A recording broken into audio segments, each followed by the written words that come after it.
Bonjour, je suis David Minucci. Bienvenue dans ce nouvel épisode de Sans robe. Ici, pas de robe, pas de langage juridique, uniquement des discussions pour plonger au cœur des cabinets d'avocats.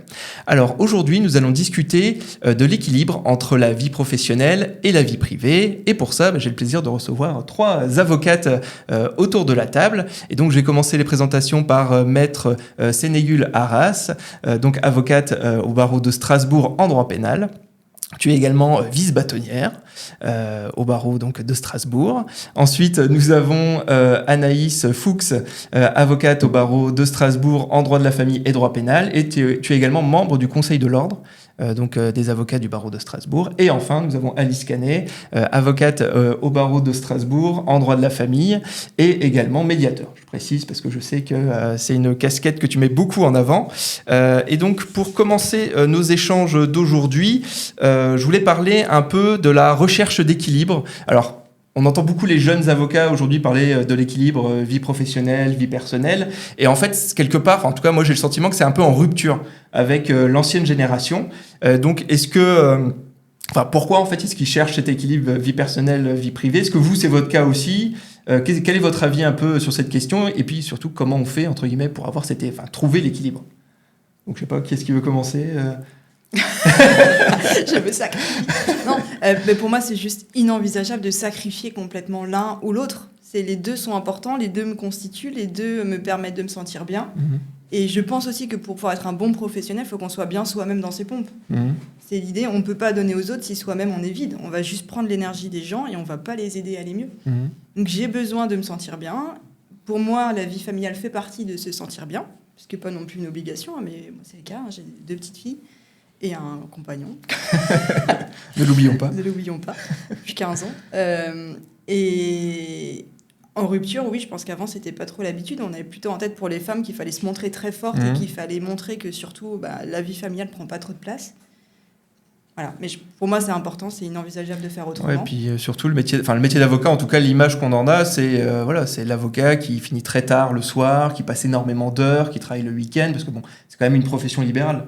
Donc c'est vrai que c'est pas évident de trouver cet équilibre vie pro, vie perso, parce que forcément, moins on travaille, entre guillemets, moins on gagne d'argent. Enfin, normalement, ou pas. Oui. Sauf à trouver un hack pour réussir à pouvoir créer des contenus qui soient déconnectés de notre temps personnel de travail. Ouais, mais c'est l'objectif. Et moi, je travaille pas le mercredi, je travaille pas le soir, je travaille pas les week-ends et je travaille pas la moitié des vacances. Et pourtant, je veux gagner de l'argent. Et du coup, qu'est-ce que tu as mis en place alors justement Alors, moi, en gros, tout ce qui est information générale, je la fais plus payer. Je mets des vidéos, je mets des infographies, je la mets vraiment à disposition de manière très large.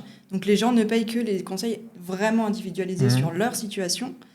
Ils savent que je vais avoir un avis intéressant pour eux, à haute valeur, et du coup, au taux horaire, c'est bien plus élevé. Et en plus, je suis médiateur, donc j'ai plus de temps judiciaire, donc j'ai plus les pertes d'attente au tribunal où il se passe rien et on peut pas facturer. Et puis, il faut expliquer au client qu'il y a encore un renvoi, il y a encore un renvoi, et c'est un temps... et du coup, tu prends plus du tout les dossiers qui sont contentieux, quoi, je veux dire. Quasiment plus. Après, là, j'ai quand même des dossiers pour des femmes qui sont allemandes ou françaises qui habitent en Allemagne et où le mari a signé en France. D'accord. Et là, je les prends quand même, mais il n'y en a pas beaucoup.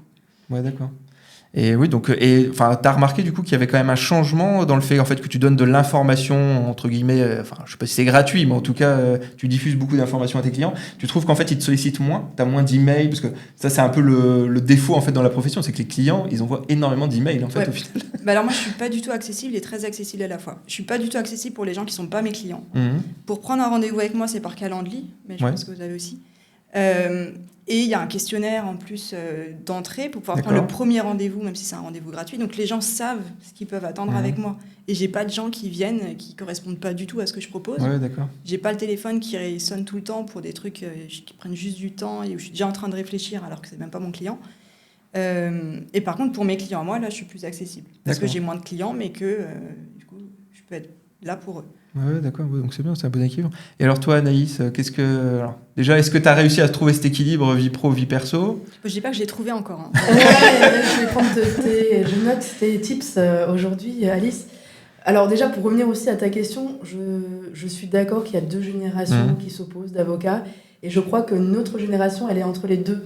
On est entre la génération de nos patrons de l'époque, qui étaient, comme tu le dis, à travailler jusqu'à 21h. Mon patron, il bossait tous les week-ends et encore, maintenant, je crois qu'il fait encore la même chose. Et nos collaborateurs, qui sont de cette nouvelle génération, qui accordent beaucoup d'importance à leur vie perso, qui veulent plus travailler le week-end, qui veulent plus sortir du cabinet à 20h. Et nous, on est entre les deux. En train d'essayer de trouver une solution. Alors moi, je trouve que c'est pas évident de trouver cet équilibre. Je cherche encore les solutions. Alors comme Alice, je travaille plus le week-end. Ça c'est, j'essaye en tout cas de plus travailler le week-end. J'y arrive à peu près. Mais l'équilibre est pas encore complètement facile, et pas encore complètement facile à trouver, et pas encore très présent. J'avoue que, et avec Sandy Gull, elle en parlera aussi, on échange des fois sur le sujet, puisqu'à côté de notre travail d'avocat, on a aussi l'engagement ordinal, l'engagement syndical, qui prend énormément de temps, et de libérer du temps personnel pour des activités comme le sport, ou pour la famille. Pour la famille, on y arrive, mais pour soi-même, je pense que c'est là où on pêche peut-être. Qu'est-ce que t'en penses ? Est-ce que c'est pas un peu lié au content, à la matière aussi, parce que quand on est pénaliste, là, on se fait imposer un peu son rythme de travail par les juridictions, etc., ou par les clients.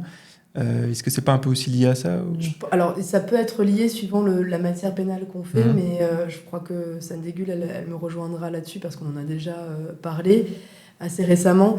Au bout de quelques années de barre, comme Alice, on peut aussi faire le choix de la manière d'exercer, même au pénal, c'est-à-dire limiter le pénal d'urgence, justement, choisir des dossiers qui sont des dossiers criminels ou avec une instruction, et se focaliser sur ce genre de dossier, donc on a plus le temps d'entrer dans le vif du sujet, et peut-être, malheureusement, je le dis quand même, mais sélectionner les dossiers, ça va être le cas. Par exemple, moi je fais plus de défense pénale à l'aide juridictionnelle, parce que c'est vraiment pas rentable, sauf pour les parties civiles, pour les dossiers qui me tiennent vraiment à cœur, mais je me rends compte que je peux plus accepter tous les dossiers non plus, donc je suis obligée de faire une sélection pour me permettre justement d'engager mon temps sur des dossiers qui soient au minimum rentables. Ouais, d'accord. Et du coup, alors, mais comment on l'annonce au client quelque part Je l'ai fait il n'y a pas plus tard qu'il y a une demi-heure. Ah ouais.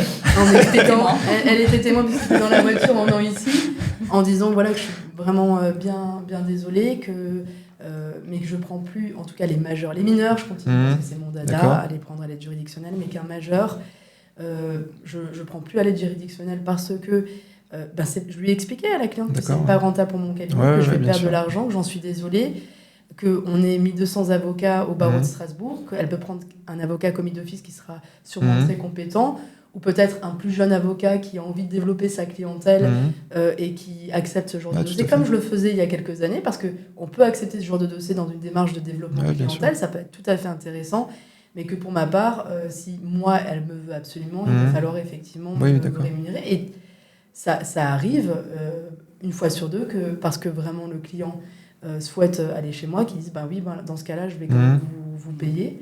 Et si en fait, il cherchait plutôt un avocat un peu lambda, mais pas vraiment moi spécialement, il va trouver quelqu'un qui le prendra à l'aide juridictionnelle. Et tout le monde sera content au final quand on explique les choses clairement aux gens de manière transparente, ils comprennent.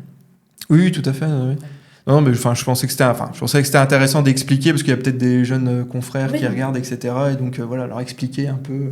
Il m'a fallu 10 ans pour réussir à expliquer clairement aux clients, parce que je suis quelqu'un qui ne sait pas dire non, et que j'ai toujours beaucoup d'empathie pour les gens qui m'appellent, et que j'ai envie de les défendre et de les aider. Quand on devient avocat, et surtout au pénal, on a vraiment l'âme d'aider les gens, donc c'est très difficile de dire à quelqu'un non, je ne vais pas t'aider, mais il y a un moment où on est face aux chiffres, à la gestion d'un cabinet, on ouvre un petit peu les yeux, ça c'est avec l'expérience que ça vient. Et j'ai l'impression, moi, que la nouvelle génération, c'est beaucoup plus le faire, justement. Ouais. Je vois ma collaboratrice ou ses amis, ils filtrent beaucoup plus les clients, ils arrivent mieux à facturer, j'ai l'impression. On leur apprend peut-être plus, ou ils s'intéressent plus, parce que justement, ils sont très attachés à cet équilibre vie perso et vie pro. Et du coup, j'ai l'impression qu'ils sont meilleurs que nous dans le fait de poser des limites ou de savoir facturer. Moi, j'apprends encore. Il m'a fallu bien une dizaine d'années pour y arriver. j'y suis pas arrivée complètement non plus.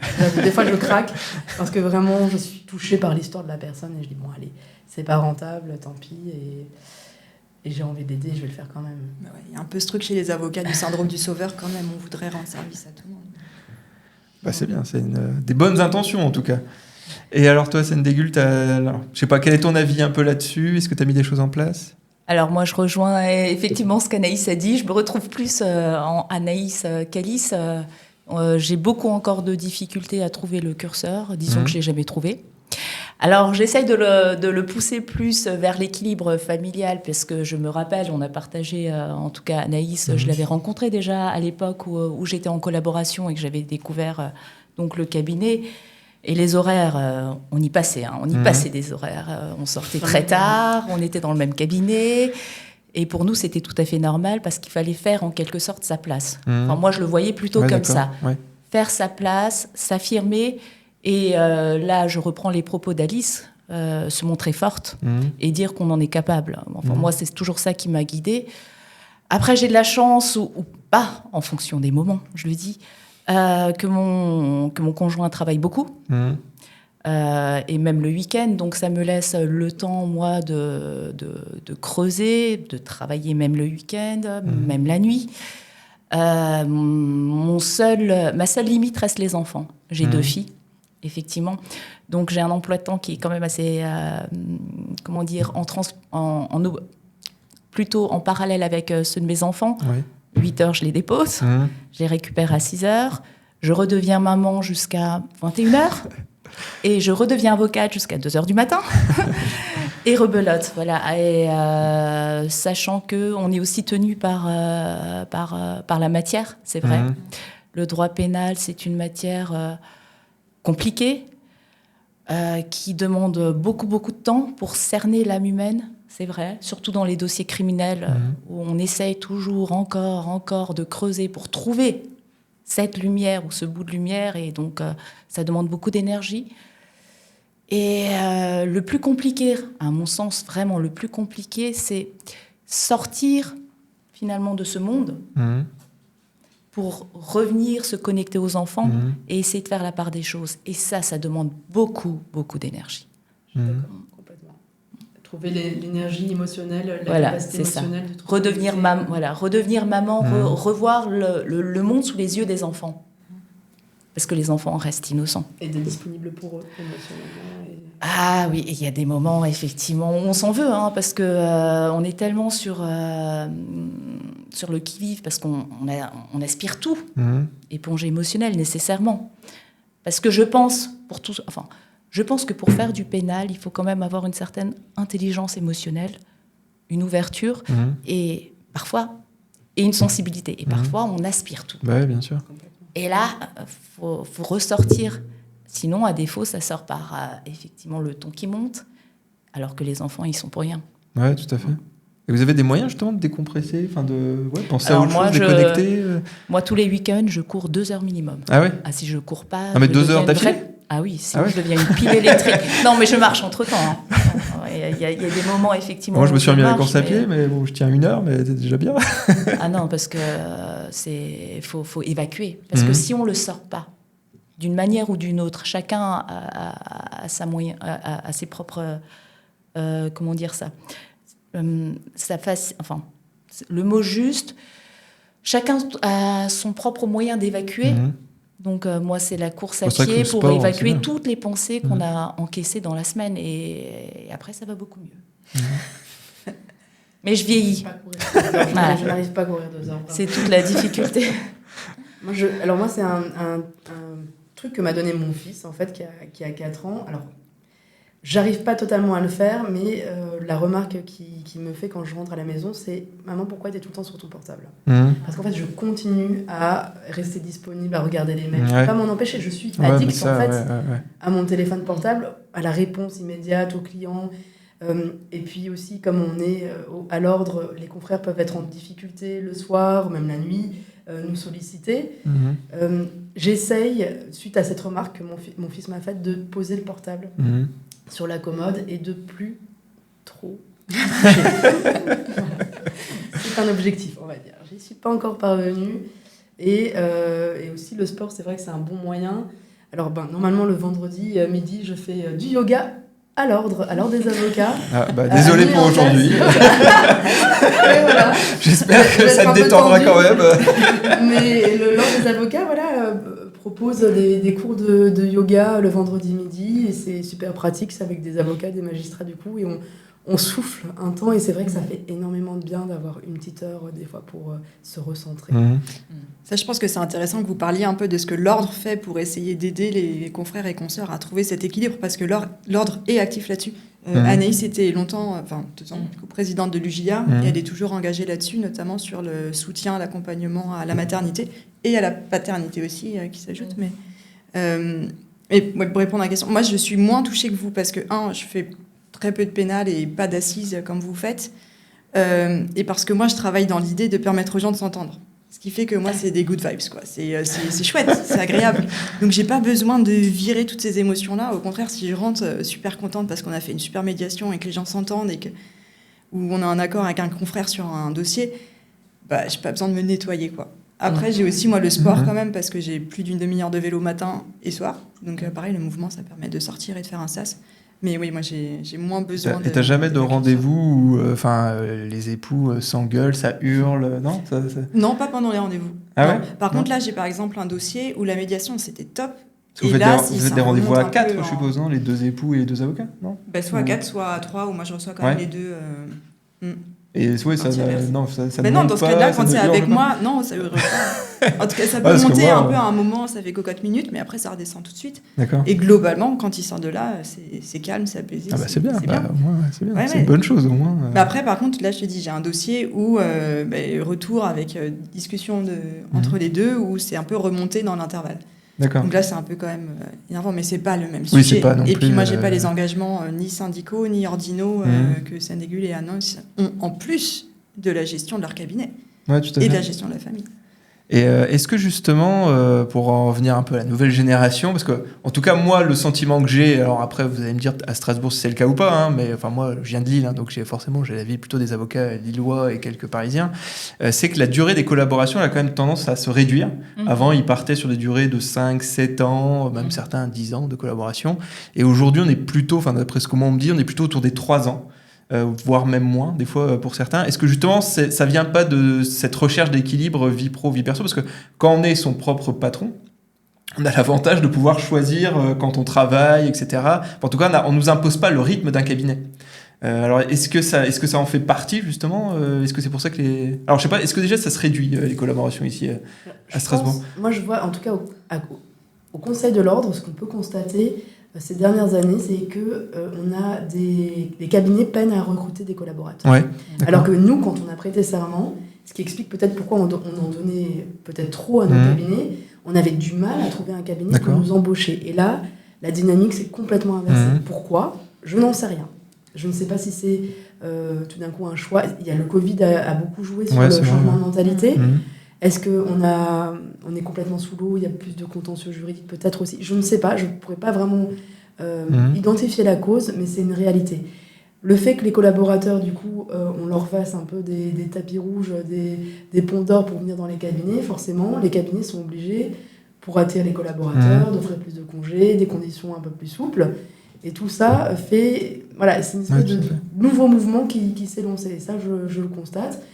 Et peut-être que les collaborations qui durent moins longtemps, oui, je pense que c'est vraiment un souhait de la part des jeunes avocats d'être moins soumis aux contraintes d'un patron, aux contraintes d'horaire, de pouvoir partir en week-end prolongé plus souvent.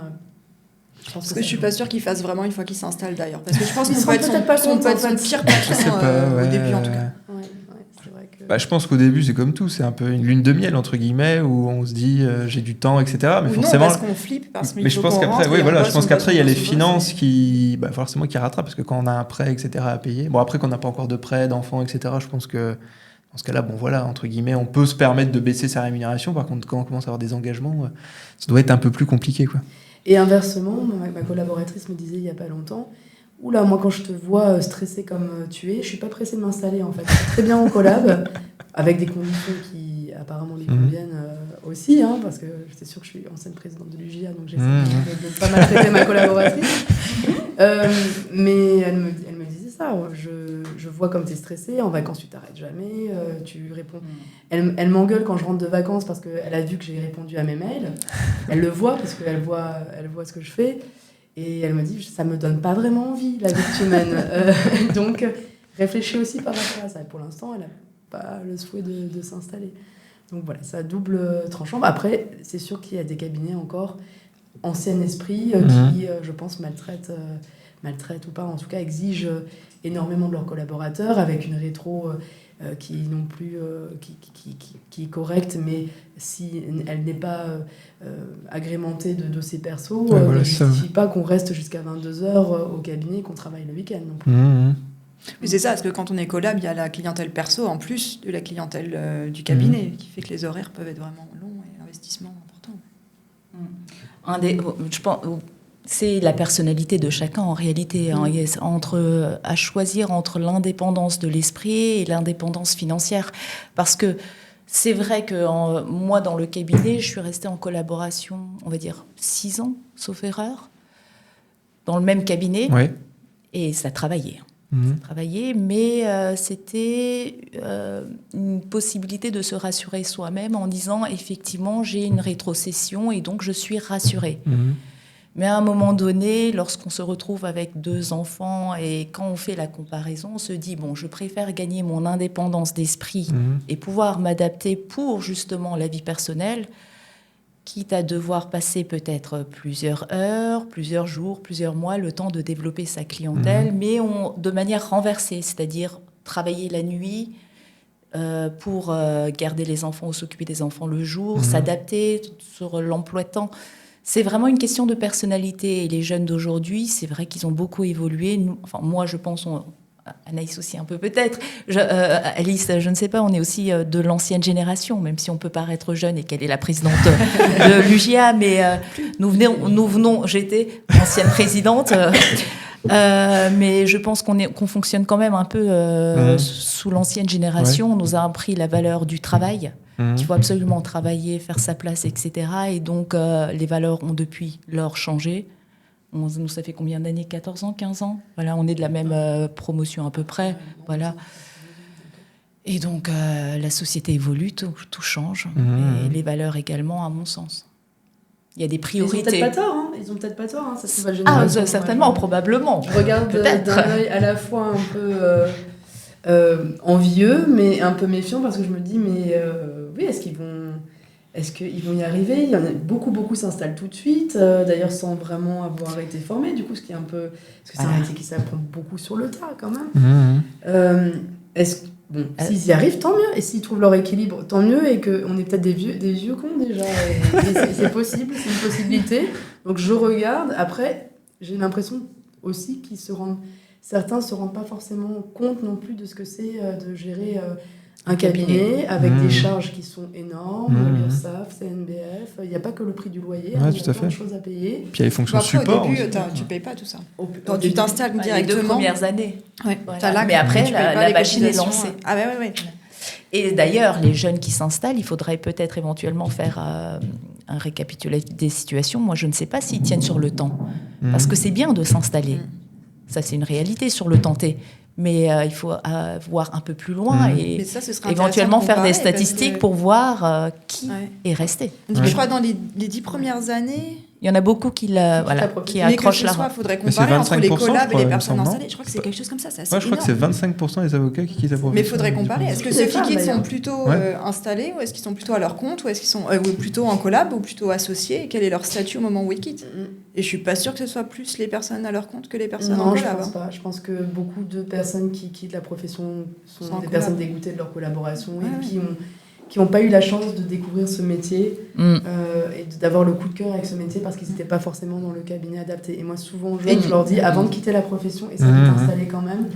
Parce que clairement, quand on fait... C'est peut-être pour ça aussi qu'on travaille tellement, c'est que quand on est passionné par ce qu'on fait, les heures, on les compte beaucoup moins que quand on est obligé de traiter les dossiers de son collaborant dans une matière qu'on n'aime pas. Bien sûr, on ne regarde pas le temps passer de la même manière. Quand on aime ce qu'on fait... Faites le travail que vous aimez, vous ne travaillerez jamais. Mais voilà, c'est ça.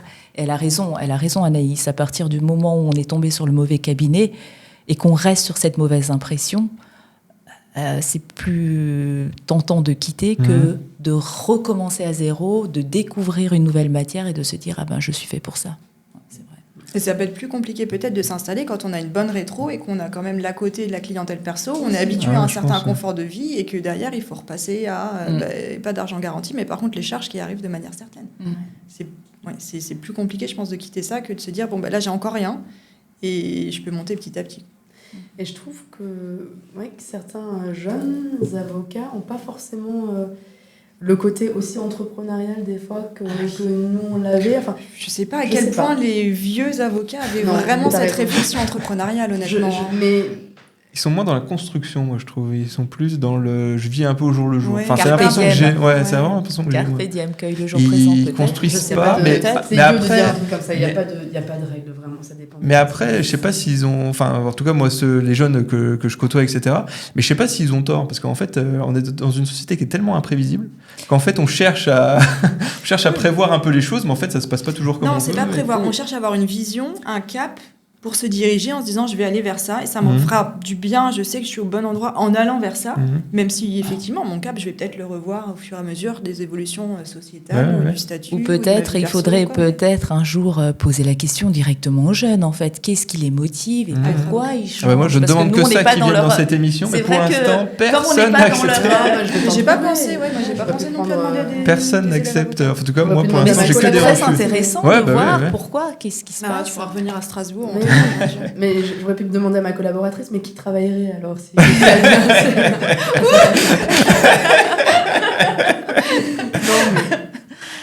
Alors moi, il y a aussi ce que je voulais dire, c'est que je vois par exemple sur Instagram, on dirait que être entrepreneur, c'est la solution à tous les problèmes. Mais quittez votre boulot de salarié, devenez entrepreneur, c'est formidable, vous ferez exactement ce que vous voulez. Mais ce que dit pas Instagram, c'est ce que je disais, c'est qu'il y a les charges derrière, il y a le stress, il y a la responsabilité, c'est votre responsabilité qui est engagée si quelque chose ne va pas. Et ça, il faut aussi peut-être... Je suis d'accord. Je pense que les gens, beaucoup de personnes qui s'installent vont choisir le positif sans avoir conscience des contraintes qui vont derrière. Ils ne choisissent pas non plus entre les contraintes qu'ils sont prêts à vivre eux-mêmes pour ça. Mais moi, la première, quand je me suis installée, j'avais pas du tout conscience, j'ai pas du tout réfléchi. Je savais que je voulais... c'était l'image d'Épinal de l'avocat. Pour moi, c'était l'avocat à son compte. C'est pas un avocat qui travaille pour quelqu'un d'autre. Et même si j'adorais mon patron, on disait patron à l'époque, je voulais absolument... J'ai tout de suite su que je voulais m'installer dès la première minute, même avant de prêter serment. Mais j'avais pas du tout réfléchi, j'avais pas fait de business plan, j'avais pas du tout réfléchi. J'y suis allée comme ça et ça a quand même marché. C'est ça, à refaire, tu le referais. Et je le referai à 100%. Mais quand même, il y a des moments qui ont été un petit peu compliqués, quoi. Avec le rattrapage des charges, la 3e année, etc.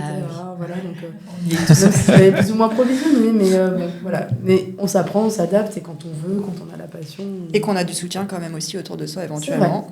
Parler aux confrères, l'ordre, tu disais ce que met en place l'ordre, on est toujours ouvert, il y a une commission sociale aussi à l'ordre qui peut aussi, ça les confrères le savent peut-être pas assez, mais en cas de grosse difficulté financière, l'ordre des avocats peut allouer des prêts à taux zéro, suivant la situation pour aider les confrères.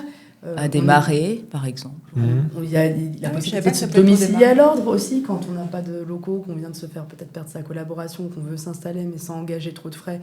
On peut se domicilier de manière gratuite ou quasi gratuite, on va dire, à l'ordre des avocats. Il y a effectivement des solutions, et c'est très important ce que tu as dit, Alice. Le soutien, c'est primordial. Il faut parler de ses difficultés, de ses bons moments, mais de ses difficultés aux confrères. À sa famille, mais ceux qui peuvent vraiment comprendre, c'est les confrères, les syndicats. Moi, je prêche pour ma paroisse. JA est là aussi, le SAF. Et il ne faut pas hésiter à demander de l'aide à son bâtonnier, à sa vice-bat, qui est très disponible, aux membres du Conseil de l'Ordre, aux confrères, aux syndicats, parler, et surtout ne jamais rester avec ses difficultés, ses préoccupations seul dans son cabinet à ruminer, parce que là, c'est le meilleur moyen d'aller vers le burn-out et se faire aider, quoi. Et est-ce qu'il y a des contrôles alors, je sais pas, enfin, moi, j'en ai parlé avec des membres de l'UJA de Lille, ils disaient qu'il y a des espèces de contrôles, ou en tout cas, ils venaient dans les cabinets, ils relisaient effectivement les contrats de collaboration. Bon, même si le but, c'était pas de sanctionner, bien sûr, hein, c'est plus de répandre un peu les bonnes pratiques. Est-ce qu'il y a ça aussi à Strasbourg Est-ce que c'est quelque chose qui est national, ça, ou est-ce que c'est par barreau des barreaux, mais il y a oui, à Strasbourg, on a le contrôle a priori déjà. Au moment où le contrat est signé de collaboration, donc on remarque si tous les critères. Vous mettez plein de modèles à disposition. Bien sur sûr. Le site du barreau, il y a plein de choses déjà. Bien évidemment, mais si on doit prendre par rapport à la préservation du collaborateur, le contrôle est d'ores et déjà exercé par la commission exercice professionnel qui doit valider ces contrats de collaboration et donc qui va justement vérifier le montant de la rémunération, si le congé de paternité ou maternité est mentionné dans le contrat, si la clause de conscience y est également. Et on a également mis en place, grâce notamment justement, là il faut le reconnaître, l'implication de l'UJA au niveau tant CNB que local, les contrôles a posteriori, où là on envoie des questionnaires aux collaborants, oui, il y en a qui répondent, d'autres pas. Voilà. Et les collaborateurs, des visites domiciliaires également, des membres de conseil de l'ordre au cabinet pour rencontrer les collaborateurs et voir... comment ça se passe. Bien que je crois qu'il y a encore quand même une omerta. Ils ont du mal à dénoncer les conditions difficiles. Parce qu'ils ont peur d'être affichés. Ouais. Parce qu'en fait, ils ont cette terrible impression, et je peux comprendre dans le sens où ça doit être compliqué lorsqu'on débute dans un métier où justement on n'a pas encore fait sa place, de commencer avec un conflit et d'être pointé du doigt pour dire « Ah ben tiens, elle s'en est plainte ». Et donc, comme ils ne savent pas réellement ce qui se passe en réalité, que ce soit à l'ordre ou au niveau des syndicats, ils ont cette impression et cette image que s'ils s'en plaignaient, ils seront expulsés, en quelque sorte, mis à l'écart. Et donc, ils n'osent pas trop. Qui ne seraient plus embauchables. C'est très compliqué, qu'ils ne seront plus embauchés et que par conséquent, alors ça n'arrivera pas. Supposons qu'un collaborateur se plaint. Ça n'arrivera pas, le fait qu'il soit écarté, ou bien au contraire, nous serons là pour le protéger, le préserver et l'aider à avancer.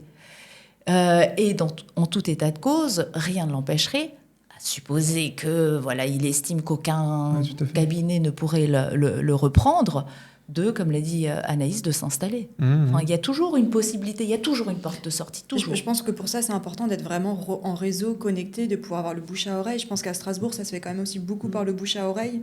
Si on sait qu'il y a des places qui se libèrent, qu'il peut y avoir une opportunité d'aller à tel ou tel cabinet. La machine à café du palais. Mais oui. Voilà. Ou des associations, des syndicats et autres. Non, les jeunes ont beaucoup plus de facilité à parler aux jeunes. Oui. Effectivement, à se confier à ceux qui sont déjà passés ou au visage, je vais le dire en toute honnêteté, je pense que les jeunes auront beaucoup plus de facilité à venir voir Anaïs pour faire part, parce qu'Anaïs est quand même très impliquée dans la vie du barreau. Donc, à venir voir Anaïs pour dire, voilà, il y a une difficulté. Après, c'est cette information, qu'est-ce qu'on en fait et comment résoudre. C'est même pas parler, c'est comment résoudre, en réalité. C'est des fois compliqué. C'est ça qui est compliqué. En arrivant à l'ordre, je me suis rendu compte, effectivement, que c'était compliqué parce que quand on n'a pas une plainte officielle, alors, on peut aider, soutenir moralement, mais si la personne ne veut pas officialiser vraiment ses difficultés en saisissant officiellement le bâtonnier, on est un petit peu les pieds et les mains liés. Donc on peut essayer d'aider un peu à l'exfiltrer du cabinet, l'aider comme ça, en soutenant moralement, mais... Ou alors en lui proposant peut-être des solutions de repli, en disant tel cabinet, il cherche, peut-être... Oui. Alors, l'ordre, puisque nous y sommes depuis des années maintenant, ce que les jeunes ne voient pas ou les confrères ne voient pas, c'est que l'ordre est impliqué. L'ordre veut faire bouger les choses, veut vraiment passer au-delà de ce que ces jeunes peuvent imaginer en réagissant, pas que la parole, l'action. Mais comme l'a dit justement Anaïs, pour que nous puissions agir, encore faut-il que la personne saisisse. Oui, tout à fait. Et c'est là où ça devient très compliqué. Si la personne n'ose pas, et je comprends, parce qu'elle a peur, parce que justement elle débute, parce qu'elle est saisie par peut-être l'angoisse de la culpabilité, je n'en sais rien, mais il se fait que il y a un manque d'estime de soi, il se fait que si elle lance pas, nous, de notre côté, on ne peut pas s'autosaisir, c'est impossible. Et ce qui devient très, très compliqué, c'est que ces jeunes puissent ensuite peut-être considérer qu'on n'ait rien fait, alors que sans eux, on ne peut rien faire. C'est vraiment main dans la main. Et c'est là toute la difficulté. On tend la main. Mais si ce jeune ne la saisit pas pour qu'on le relève, ils ne peuvent pas ensuite rester par terre et dire « on n'a rien fait ». Mais qu'est-ce que fait l'ordre du coup concrètement ? Imaginons qu'un jeune ait des difficultés dans sa collaboration, avec des horaires qui lui sont imposés jusqu'à pas d'heure, avec un mail la veille au soir disant tu me fais ça d'ici demain matin et tu vas à l'audience à droite à gauche, et un climat encore en plus, ajoutons, avec du harcèlement moral, des injures. Plainte officielle au bâtonnier du collaborateur. Qu'est-ce que fait l'ordre dans ces cas ? Enquête déontologique, procédure disciplinaire. Et derrière, concrètement, quelles sont les sanctions qui sont prononcées ? Alors, il y a encore une sanction. Là, j'ai l'impression que je suis là pour faire de la pub pour l'UJA, mais quand même, non. non, il y a une sanction qui avait été proposée par l'intersyndicale. On est unis par une seule chose, l'humain. Non, il me semble que justement il y avait une sanction qui était prononcée, qui était proposée. Alors je ne sais pas pendant une certaine durée, mais ça c'est une sanction, mais on en a tout un panel. Et donc qu'est-ce qui est vraiment prononcé ? Est-ce que ça peut être affiché sur la place publique ? Là, vous allez sur le secret là. Vous allez trop loin. Je ne pourrais pas vous dire, mais les sanctions sont là. C'est une difficulté, je pense. C'est que comme ça ne se sait pas. Il y a cette difficulté pour les jeunes de se dire le recours existe et on va pouvoir m'aider alors qu'il n'y a pas de visibilité sur les. Alors il y a des sanctions. C'est pas, pardon, ce que je voulais dire, je ne peux pas vous dire quelles sanctions ont été prononcées pour tel ou tel cabinet, mais les sanctions bien évidemment existent et ça peut aller blâme, avertissement jusqu'à la suspension provisoire du cabinet. Après, pour être honnête, je pense qu'il faut qu'on continue à se mobiliser, nous qui sommes peut-être les jeunes membres du Conseil de l'Ordre et sensibles à ces questions, pour continuer à aller de l'avant sur ces sanctions. Peut-être qu'on a eu tendance à protéger un petit peu certains cabinets par le passé. Enfin, c'est pas une volonté de protéger. C'est pas forcément le cabinet aussi. Je pense que ce que tu disais, affichage sur la place publique, ça pourrait être super utile. Pas forcément en disant nominativement tel cabinet a fait ça. En revanche, tels éléments ont été faits par un cabinet. Et voilà la sanction qu'il y a pu avoir pour ce cabinet. Sans forcément dire c'est le cabinet X ou Y. Ou alors, il faudrait avoir genre des statistiques en disant un collaborateur dans ce cabinet, il reste tant d'années ou tant de mois. Enfin, je veux dire, ça permettrait peut-être de se dire... Parce qu'en fait, un jeune, je trouve que quand il sort de l'école, il ne sait pas trop à qui s'adresser. Alors moi, je sais que... je pense que... je sais pas, alors moi, en sous-main, moi, ce que j'entends, en tout cas, chez les avocats, c'est qu'il y a quelques avocats qui prennent un peu ce rôle de chaperonner un peu les jeunes. Et donc, ça s'envoie des textos et ça dit, machin, il cherche, lui, qu'est-ce que tu penses de ce cabinet ? Non, on n'y va pas, surtout pas, très mauvaise expérience. Mais je veux dire... Oui, mais il y a les associations et les syndicats qui sont quand même en relais. Je pense que vous êtes assez identifiés pour besoin d'aide, on va s'adresser aux syndicats. Moi, je me dis, s'il y avait peut-être des statistiques, parce que les statistiques, là, pour le coup, on ne jette pas la pierre à quelqu'un, c'est juste que c'est un fait, en fait. Le collaborateur... X sanctions prononcées par... pas forcément les sanctions, mais dire un collaborateur dans ce cabinet, en moyenne, il reste 6 mois, il reste 2 ans, il reste 5 ans. Ça permettrait de... Alors après, je sais bien que ça veut trop rien dire, parce qu'il suffit qu'un collab s'en va parce qu'il déménage, il suit son conjoint, etc. Mais je sais pas, c'est une idée comme ça. Il peut y avoir des problèmes aussi personnels qui sont pas toujours que la faute du collaborateur. Tout à fait.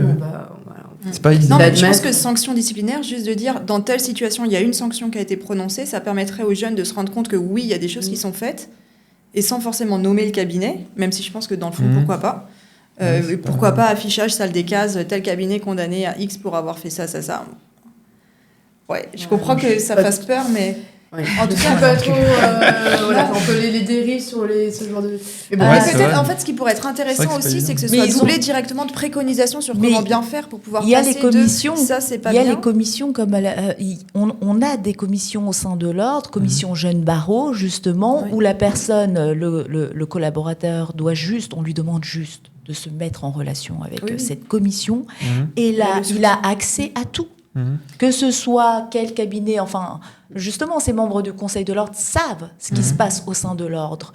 Donc, cette personne, en se rapprochant de cette commission jeunes barreaux, peut demander toutes les informations utiles et nécessaires qui lui permettraient de comprendre la situation. Mais on ne peut pas afficher, là je rejoins Anaïs, on ne peut pas afficher publiquement le nom d'un confrère qui reste confrère ou d'un cabinet pour dire attention, alerte rouge. On ne peut pas exclure les gens comme ça. Non, tout le monde peut changer. Ah oui, voilà, bien sûr. tout le monde peut changer. Et puis une relation, c'est pour ça que mettre sur le tel fait, de dire tel fait a conduit éventuellement à telle sanction, mais sans dire forcément le nom de tel cabinet, mais que pour qu'il y ait cette alerte et peut-être derrière une préconisation sur comment éviter qu'il y ait ça qui puisse se mettre en place dans les cabinets pour avoir le côté... D'où le contrôle a priori des contrats de collaboration, parce que nous, on voit quels sont les contrats de collaboration qui reviennent avec quel cabinet. Donc là, nécessairement, nous, on se met... Voilà. Il y a une alerte. Un nouveau collab pour ce cabinet. Et on prévient à ce moment-là. Donc, on reçoit en fait l'aspirant, on le reçoit à notre cabinet en tant que membre du Conseil de l'Ordre, on est rapporteur. Donc il a un instant... Et au cours de cet entretien vraiment personnel entre le rapporteur, membre du Conseil de l'Ordre, et l'aspirant à la collaboration, il peut se dire beaucoup de choses. Et après, pour aussi revenir à ce que tu disais, celui effectivement qui est dans une situation pas possible, peut-être ne se rend pas compte, il ne sait pas vraiment si il est dans un cas normal, ou bien si c'est du harcèlement, ou si c'est trop. Donc en parler, c'est important. Et finalement, moi je fais beaucoup de violences intrafamiliales, violences conjugales, c'est la même chose. On a des victimes de violences conjugales qui sont victimes et qui ne se rendent pas compte vraiment qu'elles sont victimes avant d'en avoir parlé justement à un tiers, à un avocat qui dit « non madame, une claque, c'est une violence ». Donc le fait de pouvoir exposer ses problèmes à un avocat un peu plus expérimenté, lui dire mon collaborant, et j'ai des jeunes qui m'appellent pour savoir justement est-ce que c'est acceptable ou est-ce que c'est pas acceptable. Mon collaborant à 8h20 m'a donné un dossier à plaider en correctionnel énorme, avec je sais pas combien de pièces, j'ai pas vu les pièces, j'ai jamais vu le client, etc. Est-ce que c'est acceptable, est-ce que c'est pas acceptable? Et non, voilà. non, c'est pas délicat. Après, il peut y avoir toujours des raisons, X raisons de santé, voilà. Mais il faut, c'est bien d'en parler pour déjà se rendre compte que le collaborateur se rend compte qu'il est dans une situation qui n'est pas acceptable. Moi, je pense quand même qu'à Strasbourg, il y a quand même une assez grande confraternité et que c'est quand même relativement simple de trouver des personnes bienveillantes avec qui parler. Non, c'est vrai, vraiment. Non, c'est vrai, je te rejoins, c'est vrai. Sans de stress et sans quoi, et de pouvoir chercher de la réassurance dans ces situations-là. Que ce soit par des syndicats, que ce soit le SAF ou l'UJA, que ce soit par les contacts qu'on peut avoir les uns avec les autres, sans robe, sous la robe, on est vraiment... on se soutient quand même pas mal. Mais je voudrais dire juste parce que je souhaite vraiment parler sans tabou et ce reproche qui est fait, je pense quand même qu'on a des fois du mal un peu à laver... on veut laver notre linge en famille, où on a du mal un petit peu à prendre des sanctions contre les confrères parce qu'il y a cette confraternité, etc. Et que peut-être que par le passé, on a peut-être un peu trop protégé. On a du mal à faire... on a du mal. Parce qu'en fait, on est avocat, donc on se place toujours en matière de... dans l'empathie, dans la défense aussi. Et qu'on n'est pas magistrat. Et voilà, donc on travaille là-dessus. Le CNB travaille là-dessus aussi, sur les procédures disciplinaires. Une nouvelle sanction qui vient d'être... Et puis il y a beaucoup de jeunes au Conseil de l'Ordre de Strasbourg. Vraiment, c'est un Conseil de l'Ordre très, très jeune.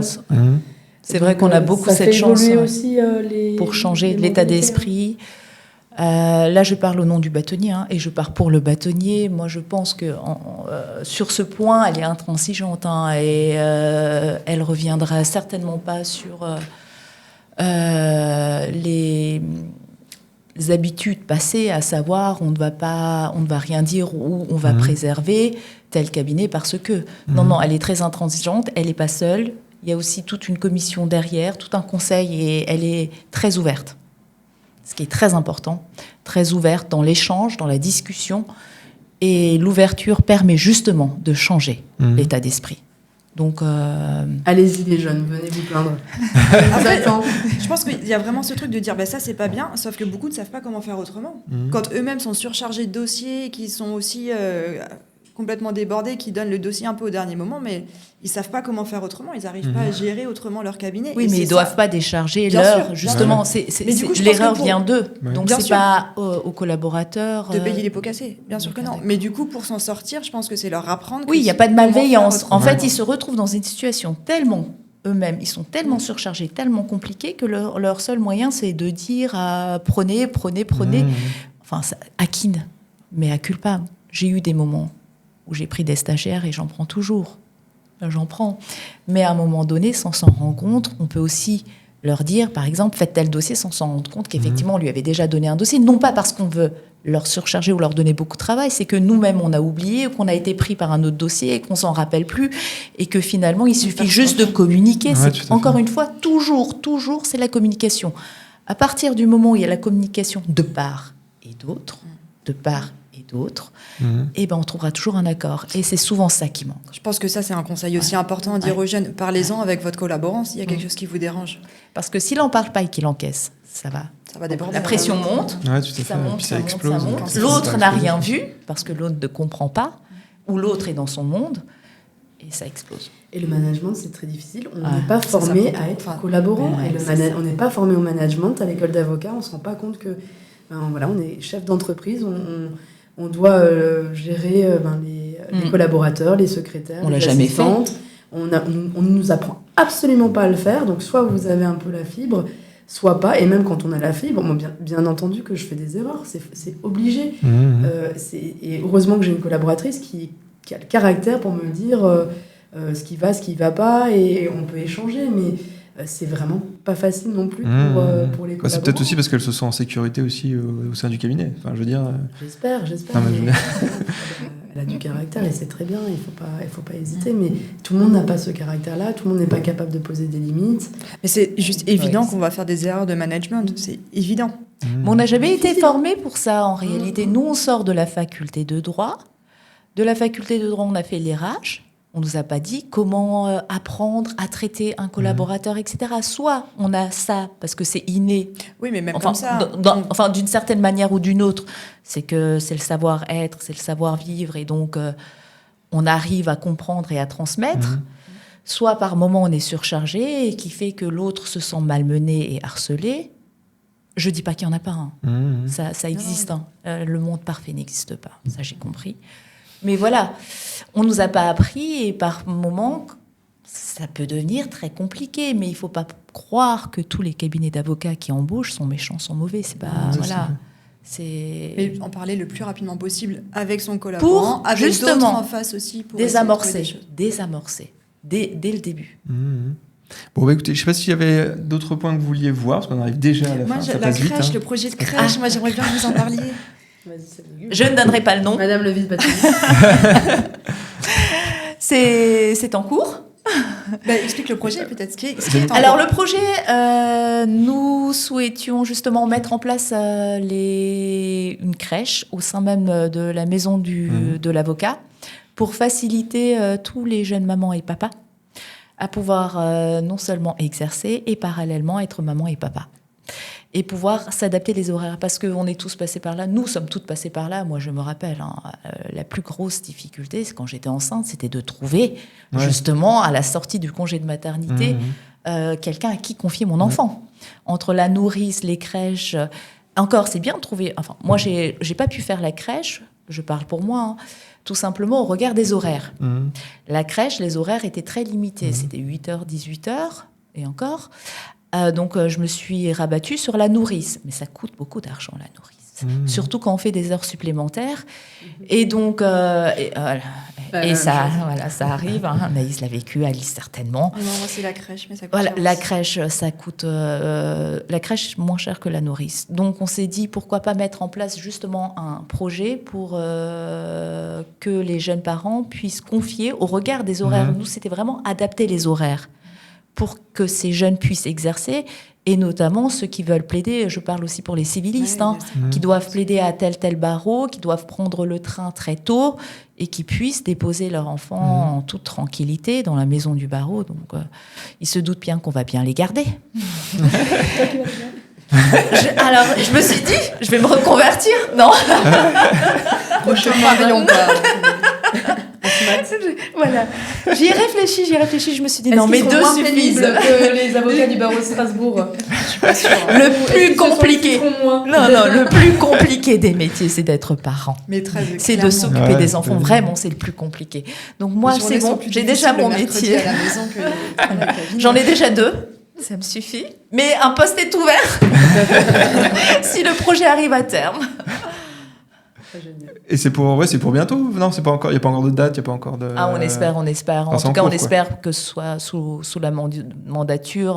On finit en décembre 2024. D'accord. Ouais. On attend, on donc, espère. Donc normalement, c'est plutôt imminent. Normalement, a priori. Enfin, ça va se faire d'ici. Ça bosse en tout cas. Je peux voir que je vois passer les mails. Ça bosse bien. Voilà, la commission crèche bosse. Ensuite, le Conseil de l'ordre dispose. Et on attend. C'est tout un cheminement. En tout cas, super projet. Écoutez, merci beaucoup. En tout cas, j'étais ravi de vous avoir aujourd'hui avec moi autour de cette table. Et puis, on se retrouve le mois prochain pour un prochain épisode. À bientôt.